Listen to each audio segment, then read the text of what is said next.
এক জায়গায় বলেছেন ইয়া হাসরাতান আলাল ইবাদ, আমার বান্দা বড় আফসোস হয় কি করে আমার দেওয়া কোরআন পেয়ে বান্দা ভুলে যায়। অন্য জায়গায় বলেছে ইয়া আইয়ুহাল ইনসান মা গাররাকা বিরাব্বিকাল কারীম আল্লাযী খালাকাকা ফাসাওয়াকা ফাআদালাক ফি আইয়ি সূরাতিন মা শাআ রাক্কাবাক। হায় রে মানুষ, রব্বুল কারীমকে ভুলে গেলে কি করে ভুলে গেলে? গরু মাল খেয়ে কষ্ট পেয়ে মুনিব ভোলে না, মুরগি না খেতে পেয়ে মুনিব ভোলে না, কুত্তায় মাল খেয়ে ঠ্যাং ভেঙে গেলে মুনিবের দরজা ভোলে না। মানুষ তুমি কি করে আমার দরজা ভুলে গেলে কল্পনা করতে পারলাম না। মুরগিকে প্রভু মানার জন্য নবী পাঠাই নাই, হাঁস মুরগিদের পালার জন্য আলেম ওলামা যায় নাই। শুনেছেন হাঁসেদের বিলাপ হচ্ছে এখন শোনেন নাই? তোর কি শুনছিস তাহলে? হ্যাঁ, মালিক খেতে দিক বা না দিক, সন্ধ্যাবেলা হাঁস কিনে মালিকের ঘরে আসে, ওকে ধরে জবাই করবে না বাঁচাবে হাঁস জানে না। তারপরও চোখের সামনে দেখলো জবাই হলো দুজনা, ওরা দেখে দরওয়াজে চলে গেল, সকালে কেউ পালালো না। আবার সন্ধ্যাবেলা ফিরে এলো মালিকের কাছে, মালিকের দরবার থেকে পালায় না। মানুষ এত বড় নেমো খারাপ, মসজিদের কাছে বিড়ি খাবে, আজান হলে পালিয়ে যাবে, তবু মসজিদে যাবে না। পিতাই বের হবে না তো কার কথা বলছে? সব বাবাজিরা সোনামারা জ্ঞানীরা শুনে করেছে। মসজিদের পাশে বসে তাস খেলতে বলতে প্লেয়ারের একখানা দুখানা, ওই মসজিদ চোখেই বলে। সেজন্য মেরে মোহতম দোস্তর বুজুর্গ, আমি যে মানুষ হয়েছি এর প্রশংসা করে শেষ করা যাবে বাবা। তারপর আমি মুসলমান হলে আরো ব্যাপার আলাদা আছে, সে কথা বলা যাবে না, কারণ সে উপজলসাই করতে হবে। আমার ভাগ্যে কি বলবো, তকদির আমার খারাপ, আল্লাহ যা দিয়েছে তাই ভালো। যেখানে উঠবো হাতে তরবারি দিয়ে তুলবে, আপনি হাত ছুরি দিয়ে উঠবেন, তাই ছুরি দিয়ে উঠলে আর জলসা থাকে ওই হবে না।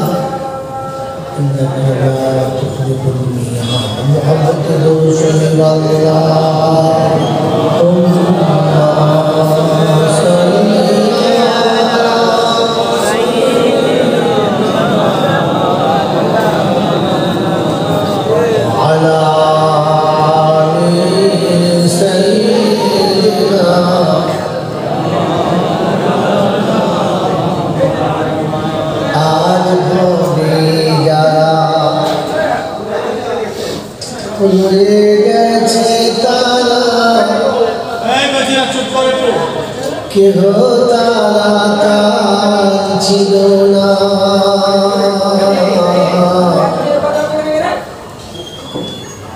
ভব পরে যারা রয়ে গেছে তারা, কাল তারা কেহ রবি না।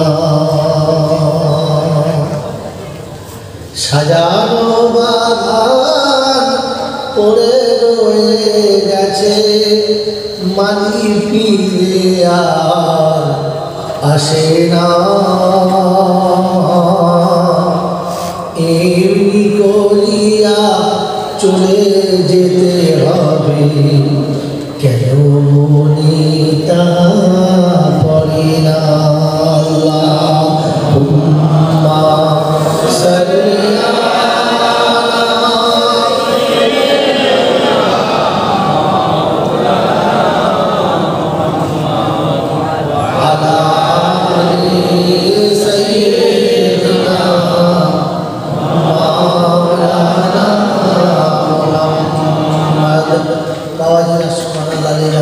শোনাচ্ছিলাম প্রশংসার একমাত্র মালিক হল আল্লাহ।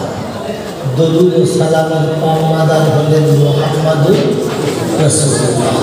আল্লাহ পাকের রহমতে সম্মান এবং ইজ্জতের তারা হবে পাওনাদার, যারা হবে আল্লাহওয়ালা। যারা হবে, যদি বলো, এই পৃথিবীতে যদি সম্মান পেতে চাও, এই পৃথিবীতে যদি সত্যিকারের ইজ্জত পেতে চাও, আল্লাহর রহমত পেতে চাও, তাহলে কি হতে হবে বলো? আল্লাহওয়ালা। কি হতে হবে বলো? আল্লাহওয়ালা। এখানে কোনো জাত নেই। ওরাইশি হতে হবে, সিদ্দিকি হতে হবে, মদিনার মানুষ হতে হবে, আজমিরের লোক হতে হবে, ফুলফুলার লোক হতে হবে, দেওবন্দের লোক হতে হবে না। আমাদের বড়ার হলেও হবে, কথা বলেছেন, কোরআন লোক হলেও হবে, জাদুরিয়ার লোক হলেও হবে, ও মল্লিক হলেও হবে, খাঁ হলেও হবে। আল্লাহ শোনাচ্ছে আমার কাছে ইজ্জতের ব্যক্তি তারা হবে আল্লাহওয়ালা যারা হবে। কথা বলতে চান? যদি বলো দলিল কি, দলিল হচ্ছে কোরআন। দলিল কি? যদি বলেন কোরআন, তিনি শুনিয়েছেন ইন্নামা আকরামাকুম ইনদাল্লাহি আতকাকুম, আমার কাছে সম্মানের ব্যক্তি হলো তারা আমাকে ভয় করে যারা আল্লাহওয়ালা হলো। যদি বলো যারা, আমার বাবাজিরা, আমার সোনার চান বন্ধুরা, এই জন্য আজকের দিনেতে দুটো কথা মনে রেখে দিই। এই মুসলমান পৃথিবীতে কার সাথে থাকবে আর মরার সময় কি হয়ে মরবে, এই দুটো কথা আল্লাহ আগে থেকে বলে দিয়েছে। আল্লাহ যেটা বলেছে ওটা সত্য, যেটা নবী বলেছে ওটা সত্য। তার প্রমাণ কি? শুনে রেখে দেন। যে দলের কর্মী হোক, দেওবন্দের হোক, ফুলফুলার হোক, আজমিরের হোক, ওই অফিসারদের দলের হোক, পিসারদের দলের হোক, ফারাজি হোক, হানাফি হোক, জামাতে ইসলাম হোক, যে দলেরই মানুষ হোক না কেন, স্টেজে যখন এসে মানুষের সামনে কথা বলে তখন একটা কথা সবাই এক বলে, সেটা কি? সাদাকাল্লাহুল আযীম ওয়া সাদাকা রাসূলুহুন নবিয়্যুল কারীম। তাই কি বলতে চাচ্ছে? ভাই আল্লাহ যেটা বলেছে ওটা সত্য, আর নবী যেটা বলেছে ওইটা, এটা সবাই বলে। বলে না ওখানে আপনি দেবদের টুকরা তবলিগের গুলো নাই, হানাফি সামনে হাজারা পাঁচা ওখানে নাই, আছে ওখানে থেকে সব বলে একজন আর অসুবিধা নেই, তখন সব লাইনে। এটাও সত্য। তো সেজন্য কাদের সাথে থাকবে না? আলেমের সাথে, হাফেজের সাথে, পিসারদের সাথে, বেলাবাজির সাথে, চোরের সাথে, কার সাথে থাকবে? তো আল্লাহ শোনাচ্ছে ইমানদারদের জন্য। অইমানদার তোমরা কার সাথে থাকবে বলে দিচ্ছি, তোমাদের জন্য বলছি। আর যখন মরবে তখন কি হয়ে মরবে? হাজি সাহেব হয়ে, বলি সাহেব হয়ে, পীর সাহেব হয়ে, ফকির সাহেব হয়ে, কি হয়ে মরবে? এই দুটো কথা বলে দিচ্ছি। কি বলেন? নিয়ে ইনশাআল্লাহ। তো প্রথম তো আছে ইয়া আইয়ুহাল্লাযীনা আমানুত্তাকুল্লাহ হাক্কা তুকাতিহি ওয়া লা তামুতুন্না ইল্লা ওয়া আনতুম মুসলিমুন। মরার সময় মুসলমান হয়ে মরবে। কবরে যখন তোমাকে শোয়ানো হবে, তুমি কবর হজ করেছো জিজ্ঞাসা করবে না। কত টাকা বছরের যাকাত দিতে ওটা জিজ্ঞাসা করবে না। তুমি কবর মক্কায় গেছো, কবর আমরা করেছো জিজ্ঞাসা হবে না। তুমি কোন দলের মোবালিক ছিলে, কোন দলের পীর ছিলে, কোথায় তোমার খানকা ছিল, কোথায় তোমার মার্কাত ছিল, ওটা জিজ্ঞাসা করবে না। কবরে শুনে জিজ্ঞাসা করবে মুসলমান কিনা। বললে হুজুর এরকম তো কোনোদিন শুনি নাই। শুনেছি কবরে জিজ্ঞাসা করবে মান রাব্বুকা, তাই না? তো মুসলমান প্রত্যেকে ঢুকলো বোকা। আমার বাপদিন, আমার সোনার চাঁদ বন্ধুরা, এইখানেই তো ধোকা, এইখানেই হলো বড় ধোকা। আমার বাবাদিন, আমার সোনার চাঁদ বন্ধুরা, রবকে মানে কে? মুসলমান যে দলিল কোথা থেকে পেলে? আবার বলো মুসলমানকে নামাজ পড়ে না যে, মুসলমানকে আজান হলে কাজ খেলে যে, মুসলমানকে যদি বলো মুসলমানকে আজান শুনে খোদা সামনে নিজেকে দাঁড় করিয়ে দেবে যে তাই আমাদের প্রথম দাঁড়িয়ে বলেছে আলহামদুলিল্লাহি যদি বলো রব্বিল আলামিন রবের সামনে দাঁড়াবে যে মুসলমান হলো সে কবরে প্রথম জিজ্ঞাসা করবে মুসলমানকে মান রব্বুকা মুসলমান হলে জবাব বেরোবে বোকা মুসলমান না হলে বেরোবে না বলে রব্বানার নমুনা 24 পারা সূরা হামিদ সিজদাতে শুনে নাও ইন্নাল্লাযীনা ক্বালু রব্বুনাল্লাহ ربنا الله ثم استقاموا تتنزل عليهم الملائكة রবকে রব বলে স্বীকার করেছে যে মাটির ডিমের কাছে মাথা নামাবে না সে রবকে বিশ্বাস করেছে যে হাতে সুতো বাঁধবে না সে রবকে বিশ্বাস করে যে চাঁদে বিশ্বাস করে না সে রবকে বিশ্বাস করে যে ফুলেতে বিশ্বাস করে না সে রবকে রব বলে স্বীকার করেছে যে সিদ্ধিতে বিশ্বাস করে না সে কথা বলতে পারছেন তো কবরে যখন শোবে তখন মুসলমান কিনা জিজ্ঞাসা হবে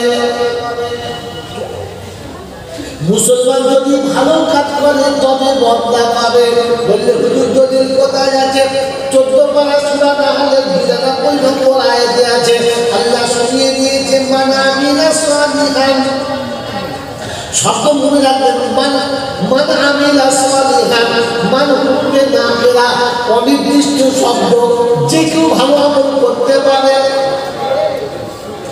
যে কেউ ভালো আমল করতে পারে হিন্দু পারে মুসলমান পারে নাফরমান পারে বেঈমান পারে ঈমানদার পারে সবাই ভালো কাজ করতে পারে মান আমিলা সালিহান যে বাবারা ভালো কাজ করবে শর্ত কিন্তু নিচে লাগানো মান আমিলা সালিহান মিন যাকারিন আও উনসা নারী কিংবা পুরুষ হতে পারে নারীও ভালো কাজ করতে পারে পুরুষে ভালো কাজ করতে পারে যে কোনো জাতির মানুষ ভালো কাজ করতে পারে শর্ত একটা সেটা হলো মুমিন তাকে মুমিন হতে হবে মুসলমান হতে হবে যদি মুসলমান হয় তো ভালো কাজ করলে দুটো বদলা পাবে একটা ইজ্জতের জিন্দেগি পাবে আর একটা হচ্ছে সম্মানের বুঝি পাবে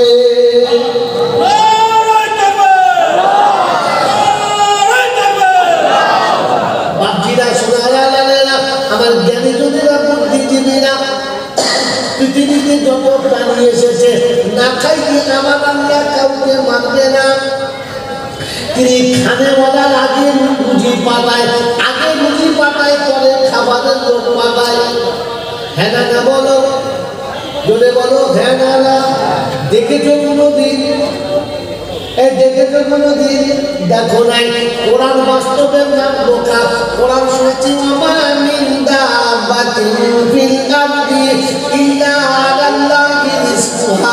আমি জমিনে এমন কোনো প্রাণী পাঠাই না যার পাঠানোর পূর্বে আমি খাবার পাঠিয়ে দিই না বললে আল্লাহ একটা পূর্বকে দেখাও আল্লাহ পাক শুনেছে সিরু ফিল আরদি সুমানদুরু কাইফা কানা আকিবাতুল মুকাদ্দিবিন পৃথিবীতে বিরাজ করো আর নজর করো বাচ্চা মায়ের পেটে আছে এখন পৃথিবীর আলো বাতাস দেখে না খাবার মায়ের বুকে আগে থেকে পাঠিয়ে দিয়েছে এখন খানেওয়ালা আসলো না আল্লাহ বলে আগে আমি খাবার পাঠাই পরে খানেওয়ালা পাঠাই তাই শুনেছে লাটা কুলাওয়ালা খাসিয়াতা ইল্লা নাহনু নারযুকুকুম ওয়া ইয়াহুম বলে খাওয়ার ভয়ে ছেলেদের আশা রাস্তা বন্ধ করবি না বিবিকে বোঝা বাঁধিয়ে দিবি না আমি তোকে খাওয়াই তোর বাচ্চাকে খাওয়াবো তুই রুজির ভয়ে বাচ্চাকে আশা বন্ধ করবি না আর তুই যখন বন্ধ করবি আমি আল্লাহ তখন বন্ধ করবো হাতুলে মাটি পাবি না কথা বলতে আগে ডিসকাউন্ট 100 টাকা কত টাকা পুরুষ ছিল আল্লাহ খুব দিয়েছে এখন সারা দিনে 3.5 টাকা খাওয়াচ্ছে বুঝে বলছে এত টাকা কাটছি ধরবি না কোথায় যে যাচ্ছে বুঝতে পারি যাচ্ছে কোথায় কথা তুমি আল্লাহ হুকুমের ব্যতিক্রম করেছো এর মানে গল্প বদলে কমে গেছে টাকা ধরছে কিন্তু হাতে ঢুকছে। আল্লাহ আমাদেরকে বোঝার তৌফিক দান করুন। আমিন। কি শোনাচ্ছিলাম যে ভালো কাজ করতে পারো কিন্তু সত্য মুসলমান হতে হবে, মুসলমান হবে। এই জন্য আল্লাহ পাক যখন বলবি তখন মুসলমান হয়ে বলবি, বলতে চাল্লা। আর কার সাথে থাকবে? মুসলমানের সাথে। হ্যাঁ না বলো, এখানে মুসলমান বলে দেয়। শোনাচ্ছি ইমানদারেরা আল্লাহকে ভয় করো। মুশকিল দাও। সবাই হারাম খাবে, ইমানদার তুমি খাবে না। সবাই ছেলে বিক্রি করে টাকা খাবে, তুমি যেন খাবে না। সবাই বিবিকে রাস্তার উপরে উলঙ্গ করবে, তুমি যেন করবে না। সবাই রাস্তার উপরে বোতল খাবে, তুমি বোতলটা খাবে না। সবাই গরু ছাগলের মতো খাবে, তুমি যেন খাবে না। তুমি ইমানদার আমাকে ভয় করো। ওদের জন্য ভয়ের কথা বললাম না। বুঝতে পেরেছেন? বুঝতে পারেন না? এর ভয় ইমানদারদের জন্য। ওরা জীবনে মানুষ জাকাত দেবে না, তুমি যেন জাকাতের মাল খেও না। ওরা যেমন আল্লাহ রাসূলের রাস্তায় খরচা করে না, তুমিও যেন খরচা করবে না। শোনাচ্ছি আইয়ুহাল্লাযীনা আমানু তাকুল্লাহ ওয়া কুনু মা'আস সাদিকিন। যতদিন পৃথিবীতে থাকবে সত্যবাদীদের সাথে থাকো। কাদের সাথে? তো সত্যবাদী কারা? সবাই তো সত্যবাদী। মিথ্যাবাদী কেউ আছে? যাকে মিথ্যাবাদী বলবো সেই বলবো তো হবে আমি মিথ্যাবাদী, তুমি সত্যবাদী, বিপদ আছে। অত সবাই সত্যবাদী, কেউ মিথ্যাবাদী না। তাহলে আমরা কার সাথে থাকবো বুঝতে পারছি না। কথা বলতে নাই ওরা বলছে সত্যবাদীর আমি একটা টিপস দিচ্ছি, এটাকে নিয়ে নে আর তুই সত্যবাদীকে একবার চিনে নে। কি বলে যে টিপসটা বলে দেবো?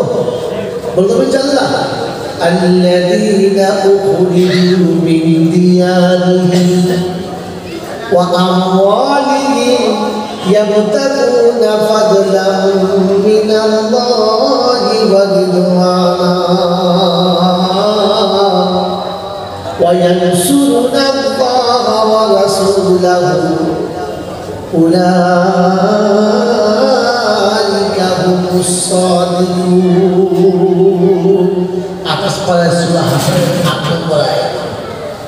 আল্লাহ পাক বলেন আল্লাযীনা উখরিজু মিন দিয়ারিহিম ওয়া আমওয়ালিহিম ইয়াবতাগুনা ফাদলাম মিনাল্লাহি ওয়া রিদওয়ানা ওয়া ইয়ানসুরুনা আল্লাহু ওয়া রাসূলাহু উলাইকা হুমুস সাদিকুন।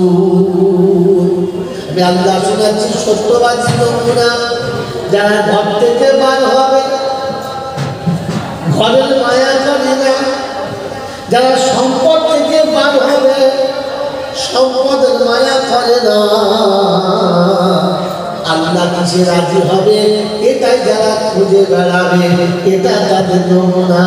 প্রয়োজন যখন পড়ে যাবে, জান দেবে, মাল দেবে, আল্লাহ রাস্তায় দেবে, নবীর তরিকাতে দেবে। আল্লাহ পাক বলে আমার হুকুমে, আমার নবীর তরিকাতে জান মালের খরচা করে যারা, সত্যবাদী হলো তারা। ও বাপজিরা শোনা, আমার টাকা খরচা হবে, আমার টাকা খরচা হবে, কিন্তু ভাবতে হবে কোথায় যাচ্ছে, হিসাব আমাকে দিতে হবে। আমার টাকা চলে যাবে, টাকা কাছে থাকবে না, কিন্তু কোথা থেকে এলো আর কোথায় গেল আমি হিসাব রাখলাম না। মাথা ঘুরে পড়ে গেছে, হুঁশ আসে নাই, দুদিন মনে হচ্ছে আর বাঁচবে না। জ্ঞান ফিরে উঠেছে, বিবি বলছে মনে হচ্ছে তুমি আর বাঁচবে না। তোর জন্য বেঁচে আছি, খেপে পড়িস না, তোর কাঁদিস না, তোর জন্য বেঁচে আছি। কার জন্য বলো? এটা মুসলমানের কথা, এটা মুসলমানের কথা। মুসলমানের কথা ছিল ইন্না সালাতি ওয়া নুসুকি ওয়া মাহইয়ায়া ওয়া মামাতি লিল্লাহি রাব্বিল আলামিন। যতক্ষণ বেঁচে আছি আল্লাহ তোমার জন্য, মরে যখন যাব তোমার জন্য। কারণ হায়াতের মালিক তুমি আর মৌতের মালিক তুমি। আল্লাযী খালাকাল মাউতা ওয়াল হায়াতা আহসানু আমালা। তুমি আয়াতের মানে, তুমি মুহূর্তের মানে, তুমি ডাকলে মোটেই দেরি করা যাবে না।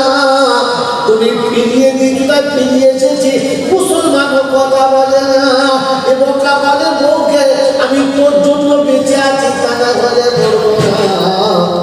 দুদিকে জমি তোর নামে লিখে দিয়েছ, আমি মনে গেলে ছেলেরা তোকে ভাব দেবে না, তবে জমি থাকলে তোরা অসুবিধা হবে না। আল্লাহ বলছে আমি না খাওয়ালে বোকা পৃথিবীর কেউ খাওয়াতে পারে না। খাওয়ানোর মালিককে, খাওয়ানোর মালিককে বলতে চাল্লা। জামাই ফোন করেছে শাশুড়িকে, মা আমি কালকে বেড়াতে যাবো। শাশুড়ি বলছে মা কতদিন থেকে বসে আছে, তোকে ধরে খাওয়াবো। সকালবেলা উঠে যাওয়া গিয়ে পরোটা তৈরি হচ্ছে গরম করে, দেশি মুরগির ঝোল, 2.5 কেজি দইয়ের ভাত, মোটা মোটা বাদবাদাকে রসগোল্লা, সাদাও নিয়েছে, গুড়েও নিয়েছে। কথা বুঝতে পারছেন? ঘাস চালের পোলাও হচ্ছে, জামাই মিষ্টির ঝোলা নিয়ে বাড়ি থেকে চলে যাচ্ছে। বাড়িতে বলে যাচ্ছে শাশুড়ির কাছে খাবো, আর শাশুড়ি বলছে যান বলি আজকে জামাইকে খাওয়াবো। আল্লাহ বলছে আমি না লিখে তোদের দুজনকে হাওয়া খাইয়ে মারবো।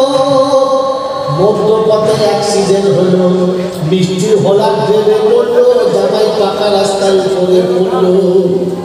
খালি বাদে খবর এলো সকিনা তোর জামাই মারা সাথে হসপিটালে আছে, মনে হচ্ছে বাঁচবে না। বলছে কি করে হলো?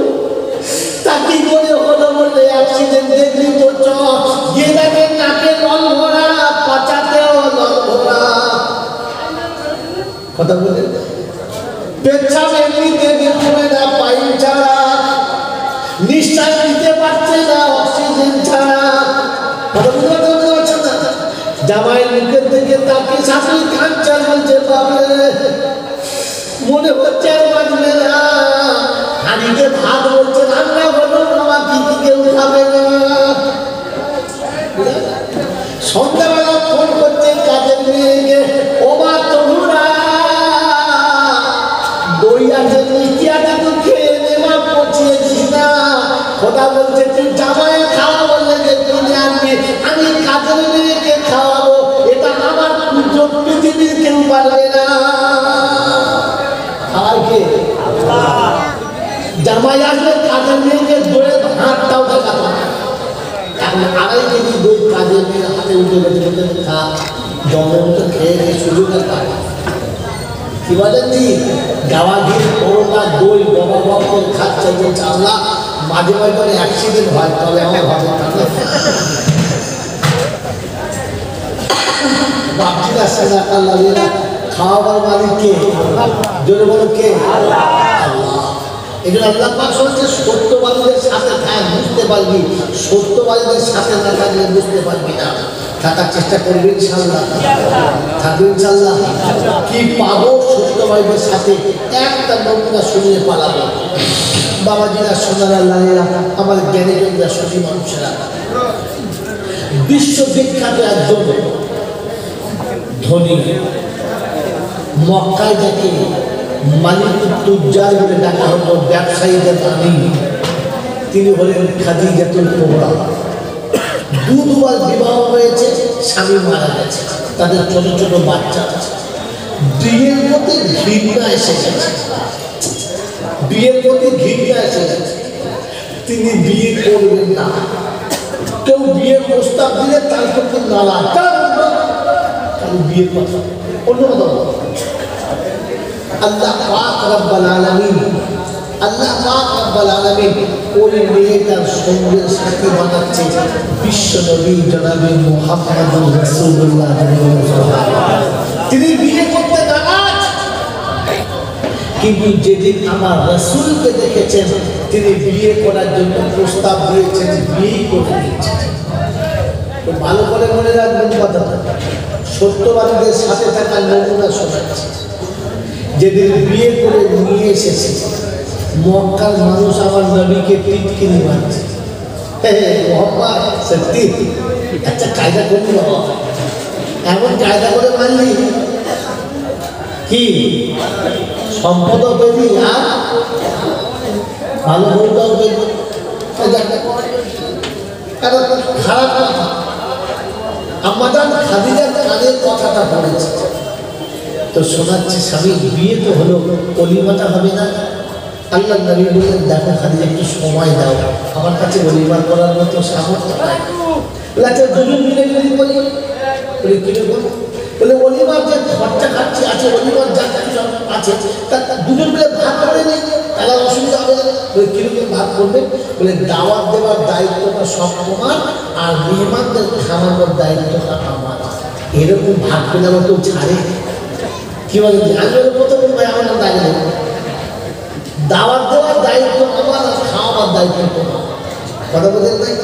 আল্লাহ রাসূল বললেন ঠিক আছে, বলে সবাইকে দাওয়াত দিয়ে দাওয়াতের কাঠ পেয়ে মক্কার লোকেরা বলছে দেখেছিস পরের পয়সায় খাওয়াবে তো সবাই পারে, আমরাও পারি, চোখে চোখে যায় গিয়ে একটু ভালো করে সামনাসামনি বলে আসবো যে বোন পয়সা সবাই পারে খাওয়া। সব মেহমান এসে গেছে, আল্লাহ নবীকে শোনাচ্ছেন আম্মাজান খাদিজা, আল্লাহ হাবিব একটু আপনি আমাকে সাথে করে ওদের সাথে ওদের কাছে নিয়ে যাবেন, আমি আপনার সঙ্গে যেতে চাচ্ছিলাম। আল্লাহ রাসূল বললেন চলো। ক্যাডারদেরকে বলে দিলেন যাও, ক্যাডার ওদেরকে বলে দিলে ভাই দস্তরখানা দেবে, প্লেট দেবে, ভালো করে বসাবে, যত্ন আহ্বান করবে, কিন্তু খানা দেবে না, আমি আসলে তখন দেবে। কথা বলতে হাত দিয়ে প্লেটে বসে গেছে, খাবার চালু হয়ে গেছে, খালিয়ে গেছে। সবাই দেখছে কি বাবা নবদম্পতি এসেছে, দুজনে এসে সামনে দাঁড়িয়েছে, সবার সামনে খাবার রেডি, খাবে। সে সময় দুজন এসে গেছে আর শোনাচ্ছে শোনো আমি এই মুহাম্মাদের গলায় মালা দিয়ে ভুল করেছি। তোমাদের ধারণা একজন নারী যখন বিবাহ করে তিনটে জিনিস দেখে করে, কটা? এক নম্বর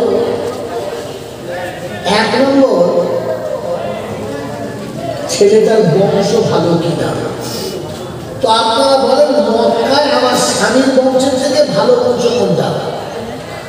বললাম তোমার স্বামীর বংশ সব থেকে ভালো, কোরাইশি সব থেকে ভালো। তাহলে এক নম্বর আমি জিতে গেছি। দুই নম্বর দেখে যে ছেলেটির চরিত্র ভালো কিনা। হ্যাঁ না আরো দুবস্তা নিয়ে সর্বনাশ করেছে কিনা, আমাকে নিয়ে আবার সর্বনাশ করবে কিনা, এই ভয় করে তো। তো আপনি বলেন যে মুহাম্মাদের থেকে সুপুরুষ বা চরিত্রবান মক্কায় একটা ছেলের নাম বলেন, বলে না তা পাওয়া যাবে, তার আমি জিতে গেছি। বাচ্চা বলেন মানুষ যখন বিয়ে করে তখন প্রথমে তার সুশ্রী দেখে ছেলেটা দেখতে ভালো কিনা, নাট্য ঠিক আছে কিনা। তো আপনি বলেন যে মক্কাতে একটা পুরুষের নাম বলুন যে আমার স্বামীর থেকে দেখতে ভালো, তো সবাই বলছেন না তা হবে না। কবি লিখেছে গার দেখতি সুলাইখা নবী কো, গার দেখতি সুলাইখা নবী কো, হুসনে ইউসুফ পে হরগিজ না মরতি। বুঝলেন ইউসুফের প্রেমে জুলাইখা পাগল হয়ে গেছে। আর মিশরের মেয়েরা বলছেন মাহাজা ভাষা এটা মানুষ, এই মানুষই না ফেরেশতা মনে হচ্ছে। ইউসুফের মুখে নিজের হাত কেটে ফেলতে বুঝতে পারে না। কবি লিখতে গারে দেখতি জুলাইখা নবী কো, হুসনে ইউসুফ পে হরগিজ না মরতি, क्योंकि प्यारे नबी जी का जैसा हुस्न यूसुफ तो पाया नहीं है।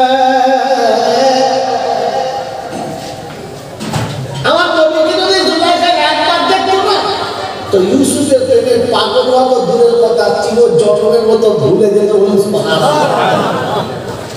তো সবাই বলছে না এর থেকে রূপবান আর কেউ হবে না, এর থেকে রূপবান আর কেউ। তাই বংশ ভালো, চরিত্র ভালো, রূপের গুণে ভালো, তাহলে হাত কি করে হলো? পয়সা নেই বলে বলছেন তো, তো শুনে রেখে দাও, যদি পয়সা থাকলে ভালো হয়, আমি খাদিজা আমার যত সম্পদ আছে সব আমার স্বামীর নামে লেখা হয়ে যায়, উইল করে দিলাম। এবারে বলো, মক্কার মানুষ সেদিন বলেছিল খাদিজা খাইয়ে দাইয়ে দিয়ে যা মারতে মারতিস, সামনে খাওয়া দিয়ে যা দুটো পাল খেতেও পাচ্ছি না, আমাকে পালাতেও পাচ্ছি না, হাসি দিলি বাবা, খাইয়ে দেয় মারলে যাওয়া তো খালি বলে মারলি বাবা, কথা বুঝে খাওয়া বাবা দিয়ে আমার শোনাচ্ছেন বন্ধুরা। আল্লাহ রাসূলের খুশি করতে গিয়ে তার জীবনের সবটুকু দিয়ে দিয়েছে। শুধু এটা দায় নাই, যেদিন তিনি দুনিয়া থেকে চলে যাবেন বলে যাচ্ছেন স্বামী আমার কাপড়ের কাপড়টা তুমি একটু দামি দেবে তো, একটু দামি দেবে তো। তো বলছে নিশ্চয়ই তোমার কাপড়ের কাপড় আমার বলতে হয়। বলছে রাসূলুল্লাহ ইয়া হাবিবাল্লাহ, আমার একটা কথা বলবো আপনি রাখবেন? আল্লাহ নবী বলেন খাদিজা জীবনে কখনো কিচ্ছু বলো নাই, এখন বলছো যাওয়ার সময় বলো, কি বলো? বলছে আমি যখন মারা যাবো ওই যে ঘরের ভিতরে একটা জামা আমি কেচে ভাঁজ করে রেখেছি, ওই জামাটা আপনি আমাকে দেবেন, আমি ওই জামাটা পরে কবরে যাব। আল্লাহ নবী বললেন খাদিজা এই জামাটা তোমার পছন্দ, ছিঁড়ে গেছে, ফেটে গেছে, আমি পড়তে পারি না, বছর হয়ে গেছে, এটা বললে হ্যাঁ। আল্লাহ নবী বললেন খাদিজা তোমার এই আশা আমি পূরণ করবো। যেদিন আম্মাজান খাদিজাতুল কুবরা দুনিয়া থেকে চলে গেলেন, গোসল দেবে কে? বেটি ফাতিমা। এই জলসার সঙ্গে আল্লাহ নবী বলেছেন যাওয়ার সময় যোগ্য সন্তান রেখে যাও, তিনি রেখে দিয়ে দুনিয়াকে দেখিয়ে দিয়ে গেছেন। আম্মাজান খাদিজাতুল কুবরার ইন্তেকাল হয়ে গেছে, ফাতিমা জোহরা গোসল দেবে। গোসল দিয়ে বাইরে এসে আব্বাকে বলছে আব্বা আমার মায়ের কাপড়ের কাপড়টা দাও। আল্লাহ নবী ছেঁড়া জামাটা ভাঁজ করা ছিল হাতে দিলেন। ফাতিমা দুটো চোখ দিয়ে টপ টপ করে পানি আসছে, বলছে আব্বা আমার মায়ের একটা ভালো কাপড়ের ব্যবস্থা হলো না? আমার মা দুনিয়া থেকে জড়ের মতো চলে যাচ্ছে, তার কাপড়ের কাপড়টা একটু ভালো কাপড় হলো না? আল্লাহ নবী বললেন ফাতিমা এটা আমি পছন্দ করি নাই, পছন্দ করেছে তোমার মা, আমার কিছু করার ছিল না। বেটি জিজ্ঞাসা করছে আব্বাকে আব্বা আমার মা এটা পছন্দ করেছে? বললে হ্যাঁ। বলে আমি এবার জানতে পারি এই কাপড়ের সঙ্গে কিসের সম্পর্ক, এই ছেঁড়া জামাটার সঙ্গে কিসের সম্পর্ক যে আমার মা পছন্দ করেছে? আল্লাহ নবী বললেন এই কাপড়ের সঙ্গে কোরআনের সম্পর্ক, সত্যবাদীর সম্পর্ক, তাই তোমার মা এটা পছন্দ করেছে।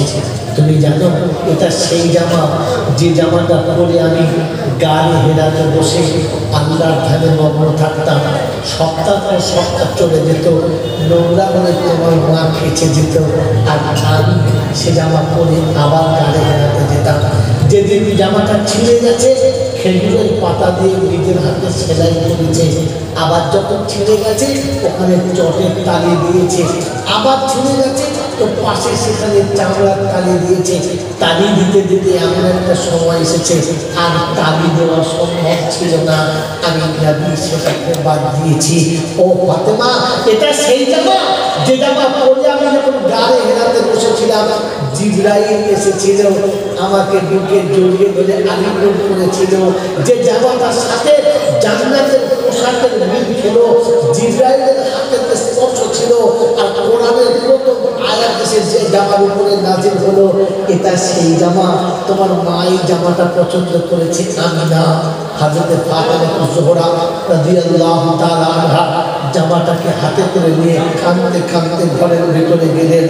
আল্লাহ নবী দরজার এই পারে দাঁড়িয়ে রইলেন। ফাতেমা ঘরের ভিতরে চলে গেলেন। খানিক পরে ফাতেমা জোহরা যখন বাইরে আসছে, চেহারাটা হাসি আর আনন্দের ঝলক রয়েছে, চেহারাটা খুশির একটা ঝলক রয়েছে, চোখের পানি বন্ধ হয়ে গেছে।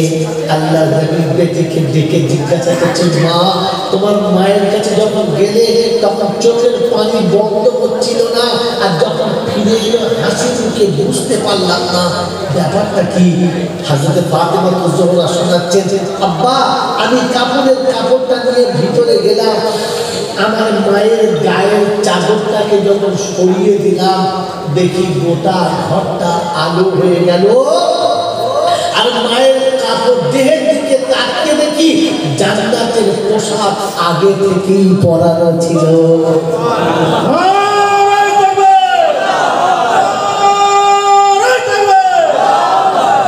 নবী সাল্লাল্লাহু তাআলা আলাইহি ওয়াসাল্লামের দুটো চোখ দিয়ে টপ টপ টপ টপ করে পানি আসছে। হযরত ফাতেমাতুল জোহরা জিজ্ঞাসা করছেন, ফাতেমাতুল জোহরা জিজ্ঞাসা করছেন, আব্বা আমার মায়ের এত বড় খুশির কথা শোনালাম, আপনি কাঁদছেন? তো বলছে, মানে এটা আমি এই জন্য কাঁদছি যার নবুয়তের স্বীকৃতি দেওয়ার ফল খাদিজা পেয়ে গেছে।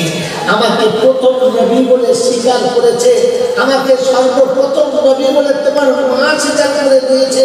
আর আমি কোরআনে তোমার মার কাছে প্রথম বলেছি, তোমার মা আল্লাহর কালাম বলে বুকেতে ঠাঁই দিয়েছে, তাই জান্নাতের পোশাক দুনিয়াতেই পেয়ে গেছে। বিশ্বনবী জনাব মুহাম্মদ রাসূলুল্লাহ সাল্লাল্লাহু তাআলা আলাইহি ওয়াসাল্লাম আম্মা জান খাদিজাকে কোলে করে নিয়ে কবরের ভিতরে শুইয়ে দিয়েছে। কাপড়ের মুখটা খুলে সালাম দিয়ে শোনাচ্ছে, খাদিজা চলো ঘুমিয়ে যা। আম্মা জান খাদিজাকে কবরে রেখে আল্লাহর নবী যখন উঠে দাঁড়িয়েছেন, দুটো চোখ দিয়ে ঝরঝর করে পানি আসছে, পানি বন্ধ হয় না। সিদ্দিকার পর জিজ্ঞাসা করছেন, ইয়া রাসূলুল্লাহ, ইয়া হাবিবাল্লাহ, আপনি যদি এমন করে চোখের পানি ফেলেন, এমনি করে যদি কাঁদেন, উম্মতের অবস্থা কি হবে, উম্মতের জন্য কি হবে? আল্লাহর নবী সেটা বলেছিলেন, সিদ্দিক আকবর, খাদিজাকে হারানোর জন্য আমি কাঁদি নাই, আর খাদিজার কথা সত্য হয়ে গেছে তাই আমার চোখে পানি। আমি যতবার বাড়ি এসেছি আমার খাদিজাকে ডাকতে হয় নাই, আমার খাদিজাকে সারাতে হয় নাই। আমি দরজার কাছে বলছি, আসসালামু আলাইকুম খাদিজা, দরজা খুলে দিয়ে আমাকে ডেকেছে, ওয়ালাইকুম আসসালাম ইয়া রাসূলুল্লাহ। আমি জিজ্ঞাসা করেছি, খাদিজা তোমার একবারও ঘুম লাগে না? তুমি একটু ঘুমাতে পারো না? তোমার চোখ লাগে না? তোমার ক্লান্তি হয় না? তুমি একটু আরাম করতে পারো না? আল্লাহর নবী বলেন, সেদিন খাদিজা আমাকে বলেছিল, ইয়া রাসূলুল্লাহ, ইয়া হাবিবাল্লাহ, আমি একা বিছানায় সেদিন শুয়ে ঘুমাবো যেদিন আপনি আমাকে কোলে করে ঘুম পাড়িয়ে দিয়ে আসবেন, যেদিন আপনি আমাকে কোলে করে একা বিছানায় শুয়ে দেবেন সেদিন আমি ঘুমাবো, তার আগে আমি একা কখনো ঘুমাবো না। আল্লাহর নবী বলেন, সিদ্দিক আকবর, আমার খাদিজাকে আমি কোলে করে ঘুম পাড়িয়ে দিয়েছি, একা ঘুমিয়ে গেছে আমার খাদিজা, আর কোনো দিক ফিরে আসবে না। আমি আমার খাদিজাকে একা রেখে দিয়ে চললাম, তাই আমার মনে হয়েছে খাদিজার সেদিনের কথা সত্য হয়ে গেছে। আল্লাহর পাক নবী দাফন করে উপরে চলে এসেছেন, দাফন হয়ে গেছে, সব সাথীরা পা পা করে বাড়িতে ফিরে চলে গেছে। আল্লাহর নবী আম্মা জান খাদিজার কবরের কাছে চুপচাপ বসে রয়েছেন। আল্লাহ পাক জিজ্ঞাসা করছে, হাবিব সবাই বাড়ি চলে গেছে, তুমি বাড়ি যাবে না? সবাই ঘরে ফিরে গেছে, তুমি ঘরে ফিরে যাবে না? তুমি খাদিজার কবরের কাছে বসে আছো, তুমি বাড়ি যাবে না? আল্লাহর নবী বলেন, এই রাব্বি আল্লাহ, আমি খাদিজাকে খুব বেশি ভালোবাসি, তাই কবরে মুনকের দেখি এসে সওয়াল করবে, আমি খাদিজার সওয়ালের জবাবটা দেওয়ার জন্য বসে আছি। আল্লাহ পাক শুনাতে, হাবিব শুধু তুমি ভালোবাসো, আমি খাদিজাকে ভালোবাসি না? শুধু তুমি একা ভালোবাসো, আমি খাদিজাকে ভালোবাসি না? তুমি শুনে রেখে দাও, তুমি কবরে খাদিজাকে শুনিয়ে দিয়েছ, মুনকের দেখি আশার তৈরি প্রস্তুতি নিয়েছে, আমি শুনিয়ে দিয়েছি, শুনে না? আমার মনে বেজাকে ভালোবাসে, আমি আল্লাহ তাকে ভালোবাসি, তাই তোকে বলে দিচ্ছি, খাদিজার কবরে তোকে যেতে হবে না।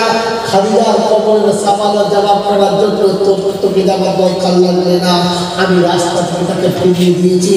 আল্লাহর নবী সাল্লাল্লাহু আলাইহি ওয়াসাল্লাম এই শুভ সংবাদ শুনে কবরের কাছে ডুবে কেঁদে গেলেন আর বললেন, ইয়া রাব্বি আল্লাহ, আমার খাদিজার কবরের জবাব তো তুমি দিয়ে দিলে, আমার উম্মতের কবরের জবাব কে দেবে এটা বলে দিলেন।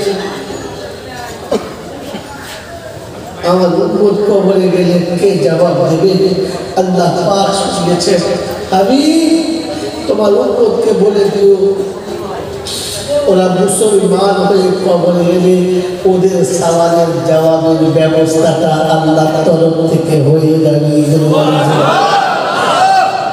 আমার বাপজিরা, আমার শোনাচ্ছেন বন্ধুরা, আমার সোনামণি মায়েরা বোনেরা, আল্লাহ পাক দেখিয়ে দিয়েছে পৃথিবীতে সত্যবাদী সঙ্গে ছিল যারা, সত্যবাদের জীবন সাথী হয়েছে যারা, হায়াতের সাথে ছিল যারা, মৌতের সাথে ছিল যারা, জান্নাতের পোশাক পরে কবরে ঘুমিয়েছে তারা।